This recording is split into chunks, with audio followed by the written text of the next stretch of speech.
Can Manipur find peace? With dozens dead and thousands displaced, fighting between the Kuki and Meitei continues. Some argue the northeast Indian state is in a state of civil war. With news of burnings and beheadings, the EU has adopted an urgent resolution to stop the fighting, angering Indian authorities. But is Narendra Modi's government doing enough to pacify the region? I'm Andrea Sankey, and today's newsmaker is Manipur.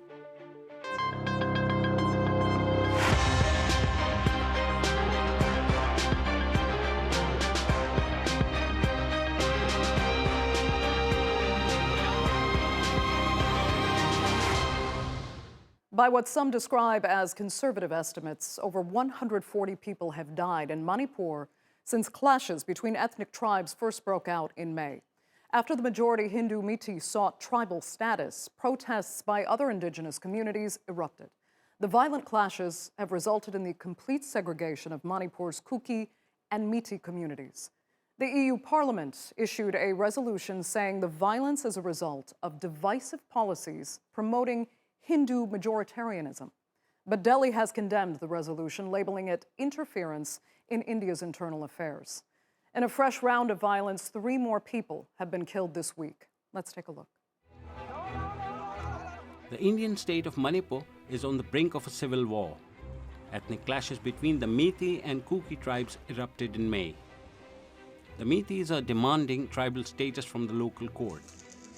Their inclusion in the scheduled tribes list will allow them to secure reservations, educational institutions, and have access to forest lands. But scheduled tribes fear that if Meitei people are given the status, they will endanger the land they've been living on for centuries. Manipur, India's scenic state bordering Myanmar, has suffered many setbacks since it joined India in 1949, including ethnic rivalries and secession movements. Another reason for the growing tensions in Manipur is a drug crisis. The Bharatiya Janata Party, led by Meetei Chief Minister N. Biren Singh, launched a campaign against poppy farming. The government says that since 2017, nearly 75 square kilometers of poppy farms have been destroyed. Local committees are calling for an end to poppy production. The ongoing clashes have displaced tens of thousands. The European Parliament says that the conflict has left over 100 people dead, with 1,700 houses and 250 churches destroyed. They have called for the Indian government to take urgent steps to restore calm. Intolerance towards minority communities has contributed to the current violence, and there have been concerns about politically motivated, divisive policies that promote Hindu majoritarianism in the area. But in a recent press release, India's foreign ministry said that the European Parliament should focus on its own internal issues rather than interfere in India's internal matters. The state and central governments under the control of Prime Minister Narendra Modi have said that the situation is slowly improving. But people in the region say otherwise. It's very difficult. I cannot tell you how difficult it is. What's the use? We cannot sleep or eat. We just want to lead our normal lives. Peace talks between the two ethnic groups have failed to stop the aggression. I came here because I wanted to share the pain of the people of Manipur. It is a horrible tragedy that has taken place, very extremely sad and painful for all the people of Manipur and all the people of India as well. In the meantime, Indian Prime Minister Modi has remained silent. Leaders from Manipur were in Delhi in the hope of meeting Modi, but he had already left for a visit to the United States. Indian authorities say they are trying to ensure peace in the region. But neither the state nor the central government have provided much support to Manipuris. I also appeal to the peoples or Meitei peoples who are with arms not to attack anything. Please do keep maintained peace, and so that we can restore normalcy in the state of Manipur. For now, the situation remains tense and military forces are on the ground trying to get the violence under control. Now, it's important to note that this conflict has led some Kukis to call for an independent state, citing even a separate administration could not protect them from Meitei's determination to push them out. So let's discuss this further with our panelists now. And joining me from Bangalore is Kuki social activist Hejang Misao. Nabakishore Singha Yumnam is the national spokesperson for the World Meitei Council and president of the council's Assam unit. And joining us from the Indian state of Nagaland is Greeshma Kuthar, a local journalist based in Manipur. Thanks so much for being with us. There are so many elements to consider in this conflict, but Greeshma, identify what you see as the core of this current violence. Who or what is most responsible for provoking and perpetuating it now? I would place the onus of this issue, considering that, it's been 2 months since the violence started in Manipur, and we are still seeing instances of killings. So I would first place the onus on the central government, because they are really dragging their feet on either taking any kind of action to immediately resolve or stop the violence, or even in terms of kind of placing accountability on the state government, that is the state government of Manipur, in not being able to or in failing to control the violence. Because as we speak, just in the last 2 weeks, 2 women were shot dead in the capital city of Manipur, in Imphal, 2 tribal women. So in one of the cases, the police has not really told us what is happening. In the other case, there were close to 9 people who were arrested. Yet, in this case, it clearly is being projected as, a conflict between two communities, that is the Meitei community and the Kuki community. But we need to understand that the Meitei community is also has a huge role to play in the state government, right? The CM and most of the most powerful MLAs of this state of Manipur are Meitei themselves. So the role of the state in aggravating the violence or participating in the violence has been reported on, has also been, like independent organizations have come in and have mentioned that the state also has a role, because it's not just two communities here, right? We have to see this as the state versus a community, that is the Kuki community. That has been my understanding in more than in the 1.5 months that I've been reporting on this. In addition, the media of Manipur has also a very strong role in perpetuating the violence, in a sense that there is a lot of provocation that is happening from different quarters, I would say. And in all the big newspapers and big news items coming out of, the media organizations based in the valley, there is a lot of unverified information. There's a lot of fake news. There's a lot of provocation, I would say. So this is making even the dominant community, the Meitei community, even more hesitant, I would say, to stop the violence. Because when your own people are dying, many Meiteis have been killed in this violence as well, especially in the last month. When Meiteis are themselves dying in the violence, are being, shot dead when they enter periphery areas, then the community, while expressing its anguish, is still not able to bring the violence to a stop, as is established by the killings, by the killing of a Naga lady, Lucy Merem, just a few days back. So I would say that there are different people who are responsible for this violence, but of course, the main responsibility on this lies on the central government and, of course, the state government as well, because they have a part in perpetuating this violence. But interesting you say that, the Meitei itself can be considered somehow a powerful enemy of the state of Manipur. And though the central government, you've made it clear you believe they are the responsible party here. Nabakishore, she's also saying that the Meitei, in essence, deserves more of the blame for the fueling the violence in this instance. What do you say?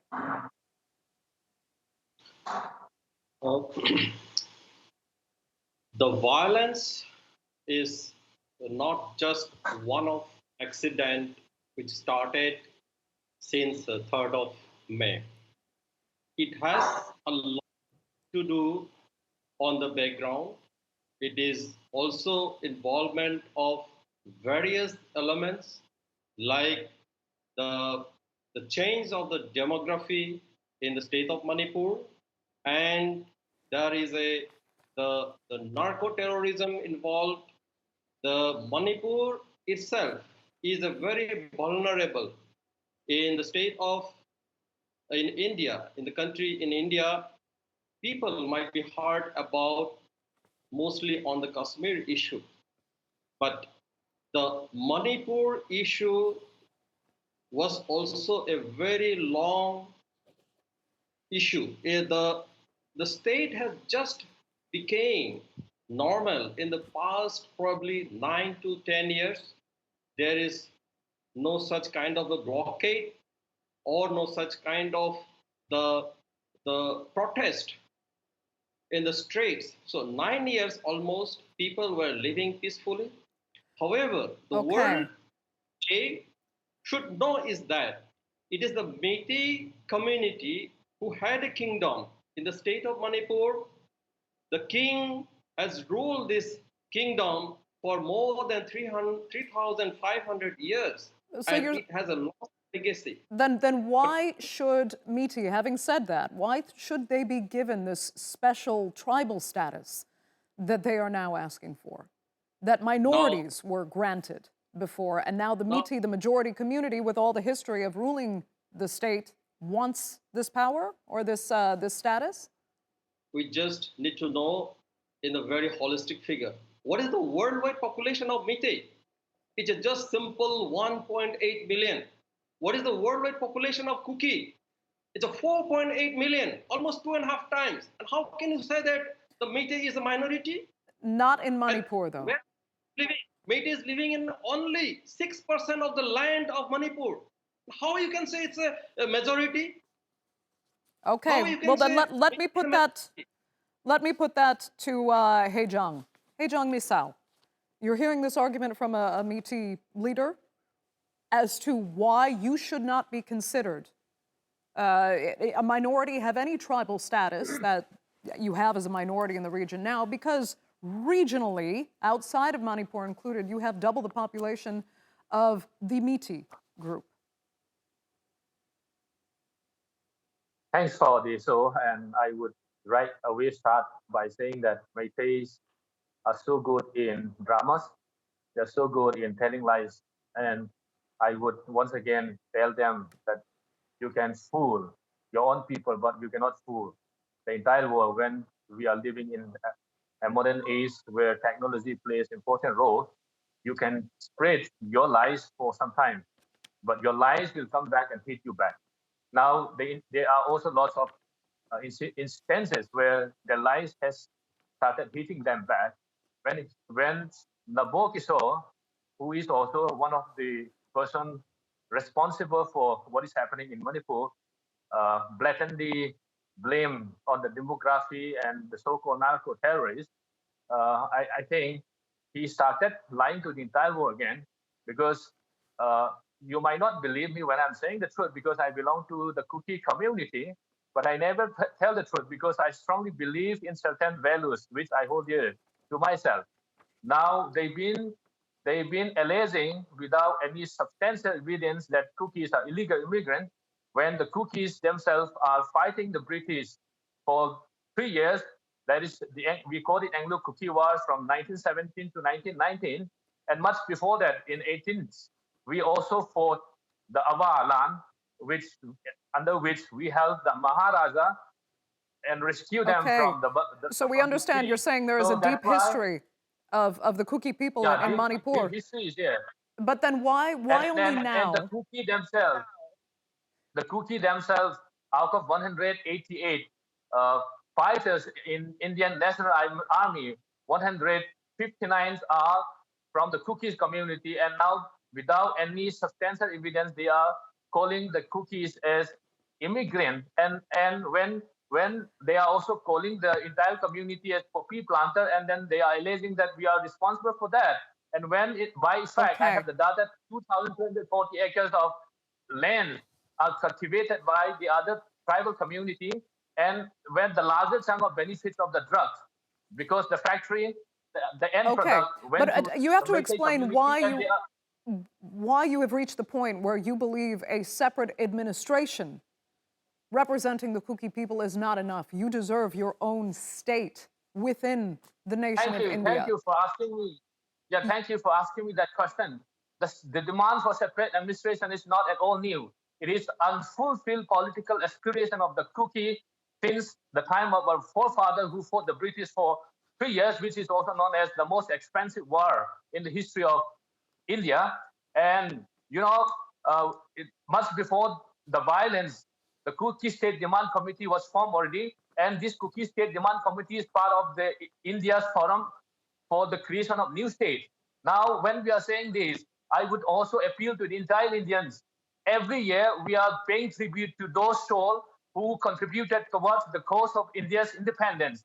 Now, 159 Kukis who have sacrificed their life for India's independence. Now, the children of these people who gave their life for India's independence are still given undue injustice by not giving them in separate states.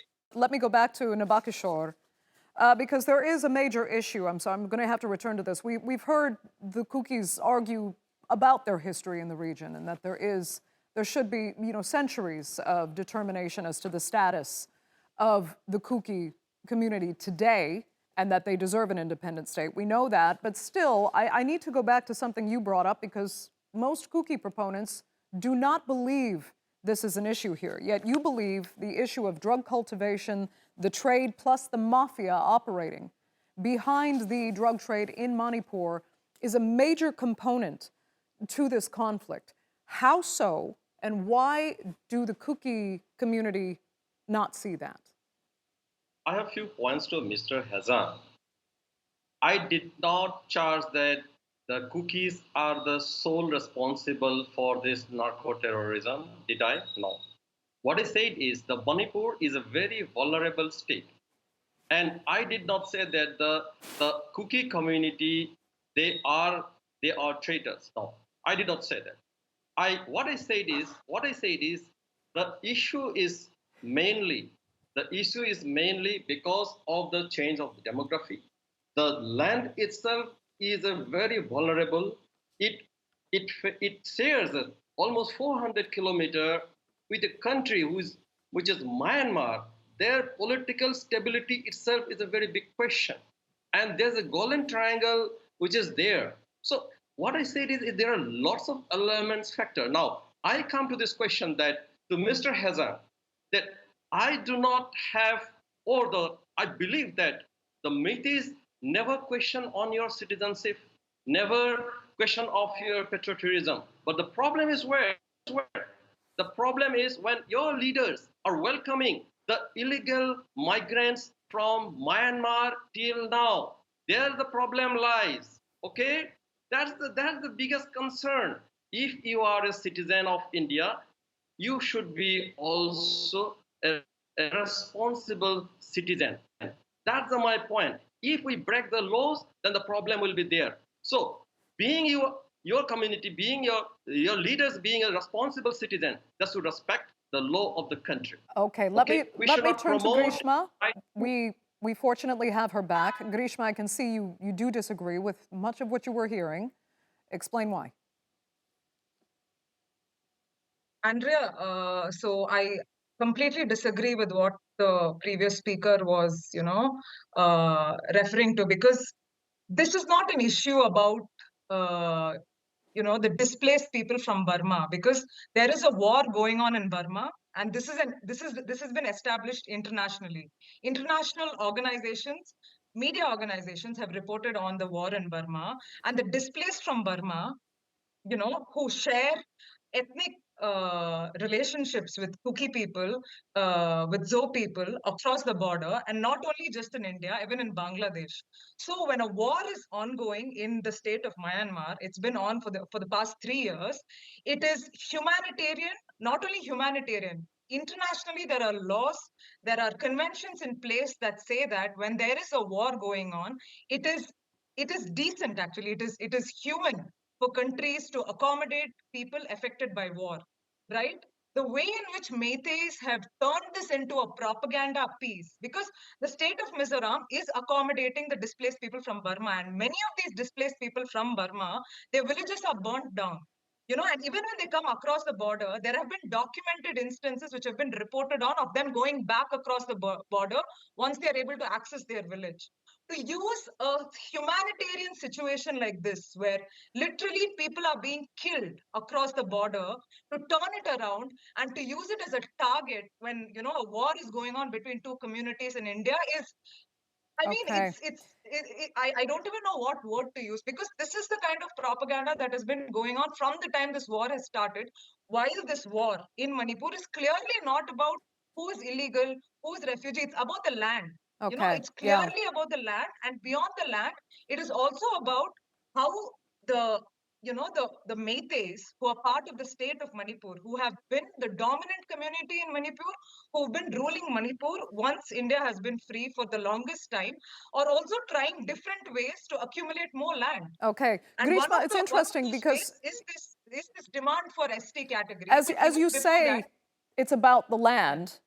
Is it fair Yeah. then to see parallels with what is happening, for example, in Kashmir, with the Indian government changing the status of certain groups in a way that many people see favors, again, a Hindu population over others? Well, I would kind of respond to that by saying that the actions of the Indian government in both the areas, right, in both the conflict zones, are extremely problematic in the way they've dealt with the issue. But I would still say that the issues are different, right? I would still say that what's happening in Kashmir is different, and what's happening in Manipur is different. Though the response of the state, the manner in which the state treats the rights of indigenous people or minorities is same. For the state, for the government in India, especially the present political dispensation, that is the BJP, the Bharatiya Janata Party, they have never prioritized what the needs of the people are. They have always sided with those who are dominant, and even beyond dominant, those who would go along with their political aspirations or with their political ideas, so to say. And Okay. their allies in Manipur has been predominantly the Meitei community, but so is the Kuki community as well, because many of the Kuki leaders are from the BJP, and that is also part of the problem, right? Because for the longest, for a really long time, though there are many MLAs from amongst Kukis who are BJP, they have also been, kind of dragging their feet on addressing it and aggressively taking this issue up with BJP, because I feel like that also hasn't happened. Even they are dragging their feet, and that's because they are allies of the BJP as well. So I Okay. think the larger problem is this. Okay, let me ask Hejang about that. Are Kukis, in the case of some Kukis that are allied with the BJP, do they perhaps have themselves to blame for what's happening to the wider community? We have strong allegiance to the BJP party, even in the states as well as in the national central government. Now, we don't have an issue with the party, but we have issue with the person who is in charge of the BJP government in the state, CM and Biren Singh. Now, coming clean to what Nabakishore was saying, this is what they are doing. Now they are trying to change the narrative, and the false narrative they are spreading to an entire world, saying that they never call the Kukis as narco-terrorists. They never called Kuki as illegal immigrants. I think this is very unfortunate. One after the other, they keep changing their narrative when their false narrative was not at all by the international community, because there are independence inquiry happening in Manipur, and they established the truth and fact. And then after establishing those truth and fact, they are now trying to change those narrative again. This is how they play. So as Greeshma Kuthar was rightly pointing out, it has nothing to do with all those allegations, but it is all about and we to the tribal land, which is protected under special contribution, special clauses of the Indian Constitution under 371C. So they are trying to use up upon the land of the tribal people, and then they are trying to take over the land of the tribal people. So they cannot afford the entire community at one shot. That's why they are first targeting the Kuki community. I am damn sure the next target would be the next tribal community. Okay, So we're it's down high to time our the last tribal minute. community I need Manipur to get wake back up before to it's too late. Nabakishore. Just 1 minute. You know, we've heard now Greeshma say that state media is also a problem. So we're seeing this blanket internet blackout. Is it stopping the spread of disinformation that would spiral the region into more violence, or is it just masking human rights violence and human rights violations? Let me ask Greeshma. We seem to have lost, unfortunately, Nabakishore. Go ahead, Greeshma, quickly. Definitely the internet ban, and that's another thing that the BJP government is, known for. Every time there's an issue, even an issue where citizens of India are protesting the central government, the first thing that they do is cut off internet. Now, I understand why you would do that in cases of law and order problems, but to do it for more than 2 months it's again a violation of multiple rights, not only of, at the level of a citizen, but also international rights, right? So in such a situation where there is a blanket ban on the internet, because of which, multiple things are affected. Students, government employees in the hill districts. Right. Like, I have had to travel like 6 hours to reach a place where still the internet is patchy. Right. So internet, yes, a big issue. Understood. I'm so unfortunately going to have to interrupt you there. We are completely out of time for this edition of The Newsmakers. I'd like to thank all three of my panelists so much for being with us, and our viewers, of course, for joining us as well. Remember, you can follow us on Twitter, and do be sure to subscribe to our YouTube channel. I'm Andrea Sankey. We'll see you next time.